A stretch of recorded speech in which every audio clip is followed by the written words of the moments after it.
guys? It's your boy, Barca Boy 103. My throat is absolutely killing me. Just finished watching the match and Barcelona beat Celta Vigo 3-2 at the Estadio Luis Campos Stadium in Montjuic.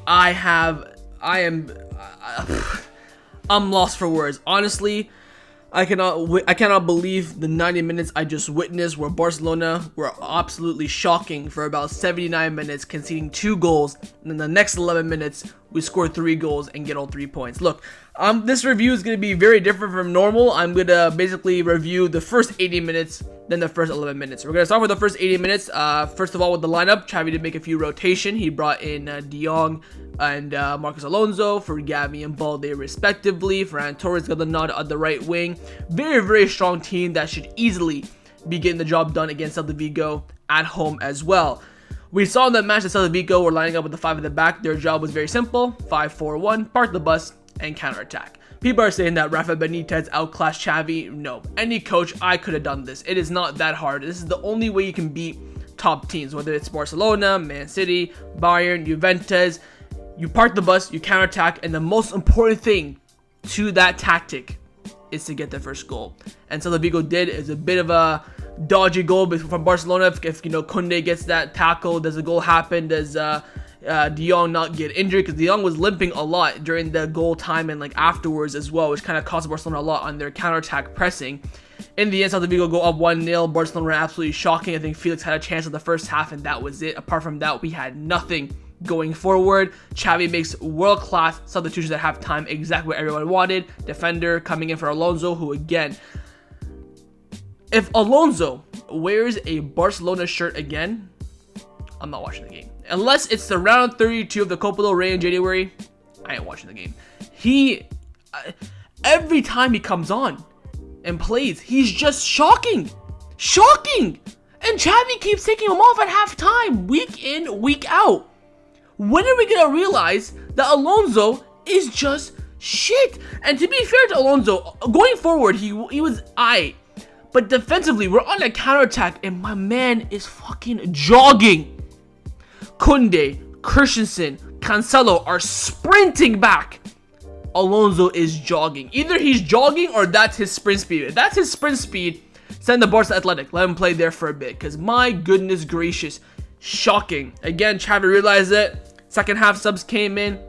We looked a bit flat. We grew into it after 15-20 minutes. Lamine Yamal was getting a few chances when he came in. Once Balde came in, Barcelona were looking much better. Raphinha came in, was making some great chances as well. Then they hit us on the counterattack again. They make it 2-0. I'm sitting there thinking, look, there is a 99% chance we lose this game and maybe a 1% chance we draw. Never in my wildest dreams did I think we'd win this game. I thought a draw was very minimally possible. So when we drew 2-2, I'm thinking, all right, this is all we're gonna get. We'll take it. Points better than no points. We all go up and end up winning the game. I can't believe it. I'm gonna watch that last 10 minutes on loop until we play against Mallorca on Tuesday. Now, in terms of that last 10 minutes, I feel like the whole entire team was just possessed. The whole entire game, we created about 3 chances. Ferran missed a clear-cut chance. Joao Felix in the first half, clear-cut chance. Did Lewandowski? I don't think Lewandowski. No, so those 2 were clear-cut, should have been goals. Especially that one, the Felix for first half. That would have brought it back to 1-1. That would have been crucial. And same with Ferran Torres as well. We then go on to create another 3 chances and score all 3. And that's the beauty of football. It's so vital. I cannot stress how vital these 3 points are. Of course, now currently Barcelona top of La Liga by 1 goal difference ahead of Girona. You have the Madrid derby tomorrow. This now puts pressure on Real Madrid to get a result. And let's hope that Atletico Madrid can do us a favor. Whether it's a draw or a loss, we'll absolutely take it. And again, it helps with the team's confidence, their morale, their momentum as well. And Xavi was speaking now, saying that, yeah, we were so behind that we had to go 2 defenders at the back, and that's why we conceded that goal. Which, to be fair, he's right. It's so preventable. And also, you could say that Celta Vigo's downfall was Rafa Benitez subbing off Iago Aspas in the 8th minute, thinking the game's already done. Maybe worst case scenario, we get a draw, but we've gotten a good result. I hate Iago Aspas so much. Why does this man turn into prime Ronaldo Nazario against us? Every single time he plays us. When he plays against Real Madrid, Atletico, Sevilla, Villarreal, Osasuna, bang freaking average. Against Barcelona though, mold Fernando Torres, Eto'o, and Ronaldo Nazario all together, and that's Thiago Aspas. And I have to shout this out since they're on the screen. The fans tonight were absolutely unbelievable. They came 43,000. That was bigger than the attendance in Royal Antwerp on Tuesday. They showed up in numbers, and thank God they walked away with 3 points. I must say this though, I still think the performance overall from the players wasn't that great. I think Cancelo, the 80 minutes that he played was shocking. He gave away so many balls. I think Romeu in possession was dreadful. He did give us 2 goal line blocks, goal chance blocks in that first half, so credit to him, but offensively he was dreadful.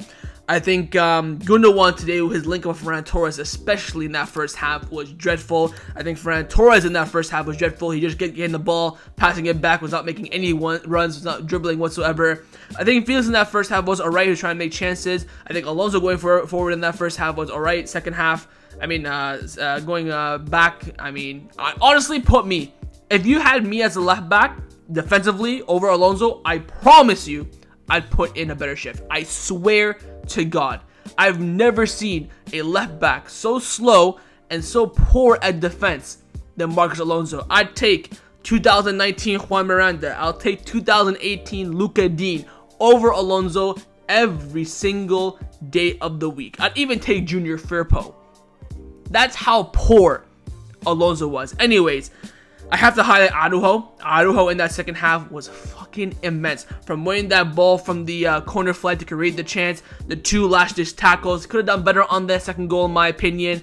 Balde coming in. I think he did very well going forward. Again, on that second goal, was a bit slow tracking back, but to be fair, Celta Vigo built it up brilliantly. I think Gundogan, Joao Felix, and Balde were all left dozing off when Bamba did that 1-2, I believe, with De La Torre, if I'm not mistaken. I think Lamine Yamal looked very lively. I think Raphinha was creating brilliant chances when he came in, and that for me signals that Raphinha should be starting ahead of Ferran Torres. I think Ferran Torres lost some momentum today. I mean, he had a gill cut chance that he should have scored, and I think that's gonna bring him down the pecking order in the winger position for sure. I think Felix in that second half was very good. Of course, a brilliant, superb assist for the Lewandowski first goal. Of course, Lewandowski. I think he shot the ball about 4 times and scored twice, so gotta give him credit where it's due. Very, very clinical from Lewandowski on the night. Again, chances were not being created whatsoever for him. I think Ter Stegen, we have to highlight him as well, made 2 brilliant world-class saves in this match. Second goal, a bit sus, I must say, from Ter Stegen. I think he could have saved that. I think he anticipated that the striker was gonna go to his near post. That's why he kind of bent this way a bit and then committed. I think he could have saved that, or at least got a hand to it or something. But apart from that, I think his 2 world-class saves were brilliant. And I think Xavi walks away from this match with a few question marks. Firstly, I have to highlight Xavi's substitutions. They were brilliant, on point, on cue, right personnel, hands up there, brilliant. The starting lineup, everyone, and I mean everyone and their goddamn mothers, were saying to rest Frankie. But no, I'll start Frankie and rest the 19-year-old Gavi who has the engine of a freaking Porsche and a Maserati mixed together. Frankie now goes down injured, where he reports that he's going to be out until November. He's going to be out for a month with his ankle sprain. We'll wait and see for further tests later on tonight. And to be fair, Frankie was limping from that first goal we conceded against Celta Vigo, and he wasn't subbed off until 10 minutes later. The Frankie injury, I'm blaming on Xavi, because he shouldn't have started this game. It should have been Romeu, Gundogan, and Gavi, as I did in my match preview.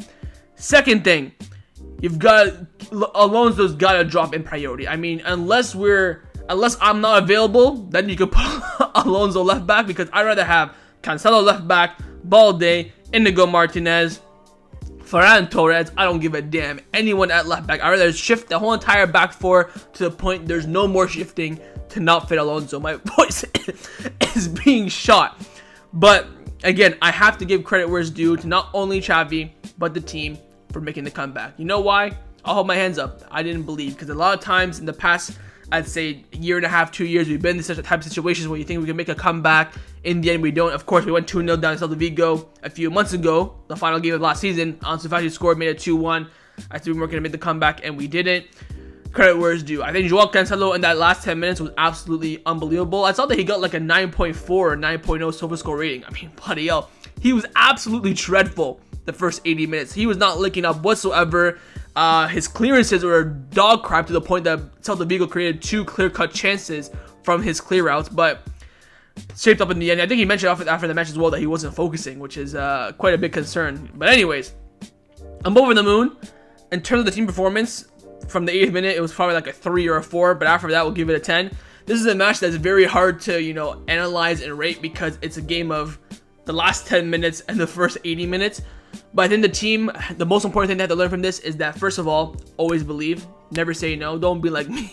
Don't be like me. For now, I'll start believing, but you got to give me something, Secondly, from Xavi, he needs to learn many things. Do not start Alonso unless we're desperate for him, and rest key players. I expect him to rest now Koundé against Mallorca, because I'm telling you, Koundé is 1 game or 2 games away from the same thing happening from Frankie to Koundé, because Koundé is playing every single second of every single game. Today, I understand why he took off Christensen, because he had a yellow card. That made sense, but if Christensen wasn't on a yellow card, I'd be screaming for Koundé to come off. I think it's imperative for Xavi to rotate the key crucial players. And Koundé alongside Lewandowski as well. I think Lewandowski needs some rest. Chuck in Varane at the striker. Maybe he can get some momentum there. Put Felix there and then have Varane on the left. You have the options there for sure. And again, now losing Frankie for the next month is going to be very, very annoying. At least he'll miss we'll have the international break, so he won't miss too many games. He'll miss Mallorca, Sevilla, Porto away. It's going to be a fucking huge loss not having Frankie. But hopefully the players that we do have now can step up.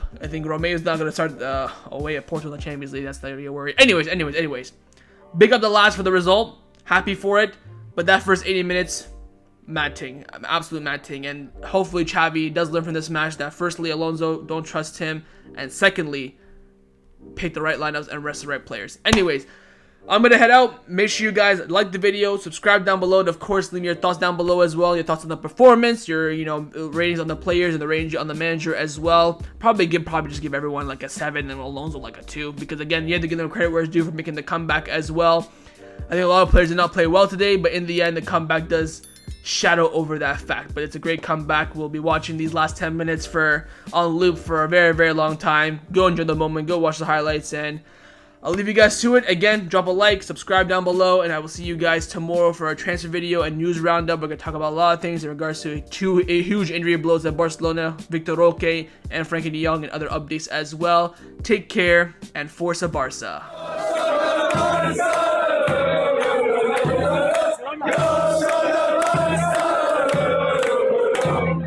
Go,